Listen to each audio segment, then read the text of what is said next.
世界の辺境マニアです。中国新疆ウイグル自治区、カザフスタン国境にあるバクトゥ高原。この国境の門を取った後、私の旅は31時間止まりました。私は正式に取得した辺境入域許可証を持っていました。パスポートも提示しました。検問も正式に通過しました。それでも、この後、警察に職務質問され、国境警察署へ連れて行かれます。スマホの中身をすべて確認され、パソコン、カメラ、SSD2 台、SD カード10枚、そしてパスポートまで預けることになりました。取調室の机には、警察官のボディカメラが3台置かれ、ずっと、こちらを向いていました。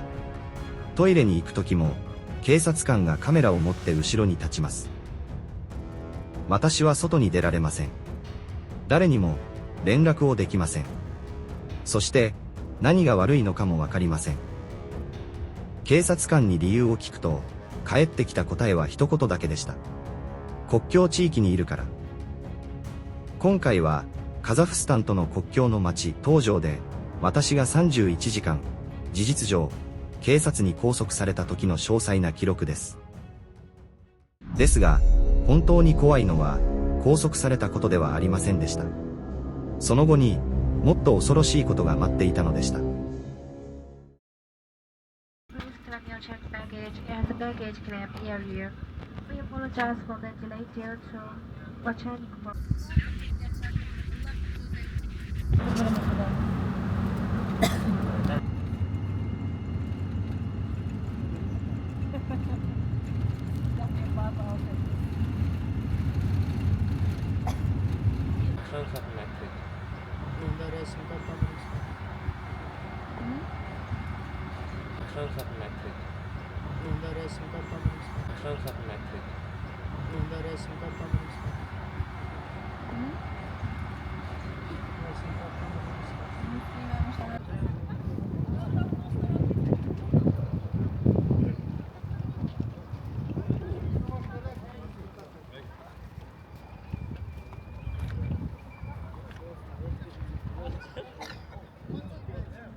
你说的是大乘和小乘佛教，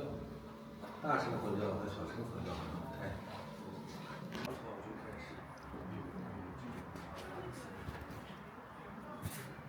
这是年代的。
不让拍了。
Seguirem fazendo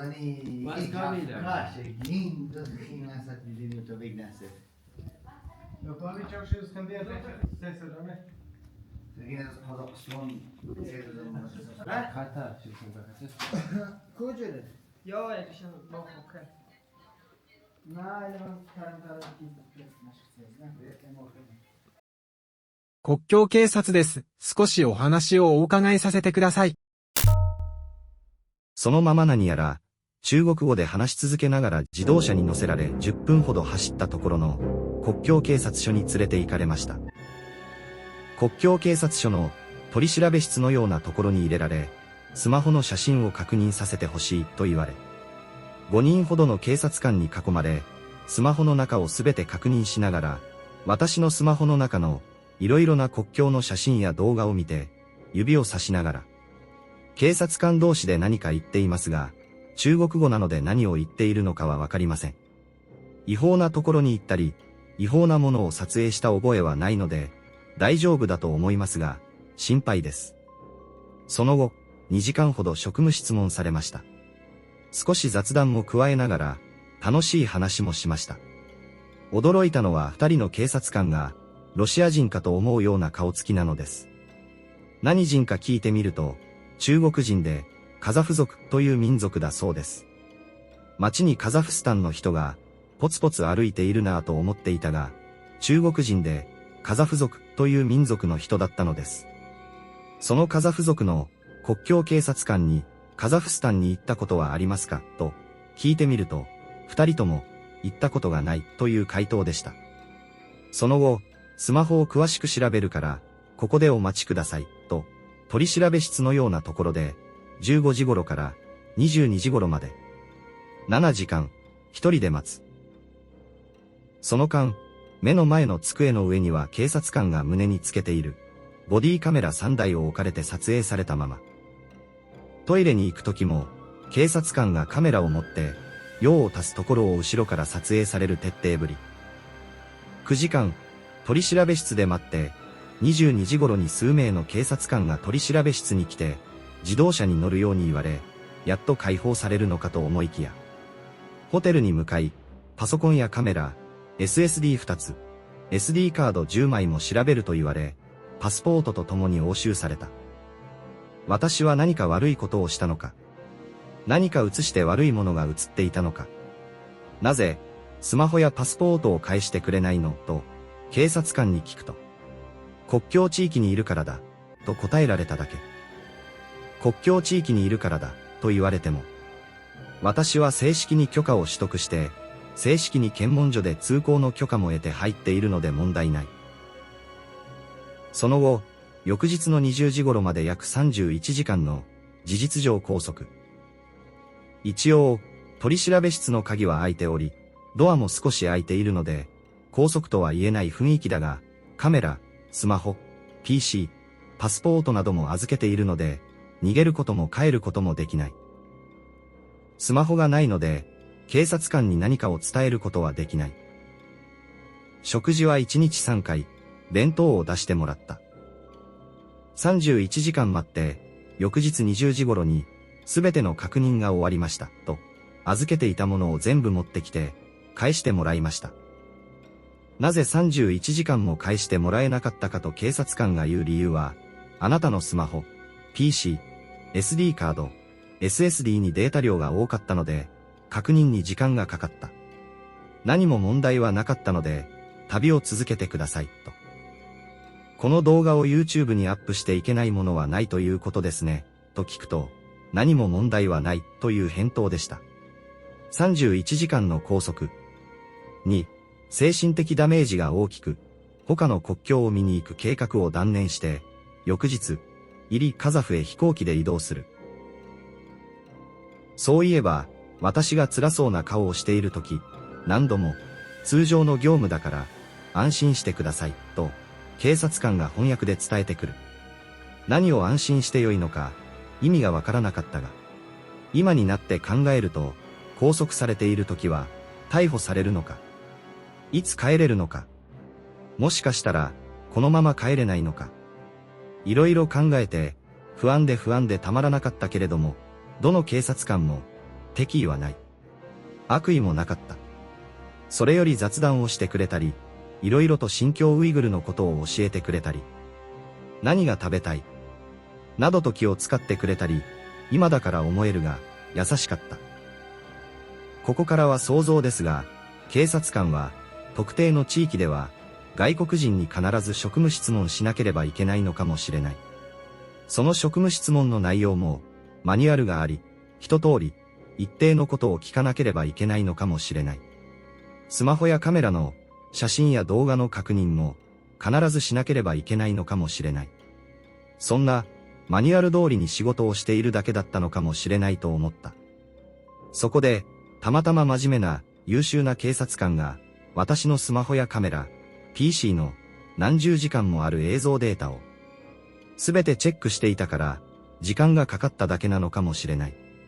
それが逮捕する、疑わしい、などと違って通常の業務だから安心してくださいと警察官が翻訳で伝えてくる意味だったのかもしれない。でも本当に怖いのはここからだった。パソコンやスマホを返してもらったのは良いが、たくさんのメールが届いている。何やらマイクロソフトのログインの認証やアプリの追加なのか、認証なのかわからないが、たくさんのメールが届いていたり、変更が行われている。パソコンやスマホには、中国語のフォントや、中国語のマイクロソフト Windows なのかわからないが、いろいろと追加されている。中国の警察の中国人が日本語のパソコンやスマホを確認できないので、何かを入れたのだろうと信じたいが、万が一を考えて、パソコンやスマホを初期化することにした。そもそも、私が見つけられるようなウイルスや、初期化したくらいで消えるウイルス、または SSD や SD カードに仕込まれていたらと、想像するとキリがない。旅先で、しかも、中国なので Wi-Fi では Google など使えない中で、今から、次のエアチケットや、ホテルの予約、支払いもしなければいけないのに、パソコンやスマホを初期化して、元に戻す作業は、気が遠くなりそうだが、思い切ってするしかない。その他、銀行口座のログイン情報や、クレジットカードの番号やパスワード、いろんな買い物をしているサイトのログイン情報、Google や YouTube のログイン情報など、無限に不安要素はある。すべて、パスワードを変更しなければ不安だ。深く考えれば考えるほど不安になる。そもそも、このパソコンやスマホでパスワード変更をしても、どこかで見られているのではないか。もう、キリがない。でも、それ以上に、この端末をそのまま使い続けることの方が怖かった。とにかく、この東条の街を離れれば、緊張は終わると思って、予定していた他の国境見学を断念し、イリカザフ自治州へ向かいます。ところが、それは完全な間違いでした。イリカザフ自治州では、さらに濃い仕打ちが待っていました。ホテルには、毎日、警察官が来ることになり、中国を出国する空港でも、私は再び、きつい取り調べを受けることになります。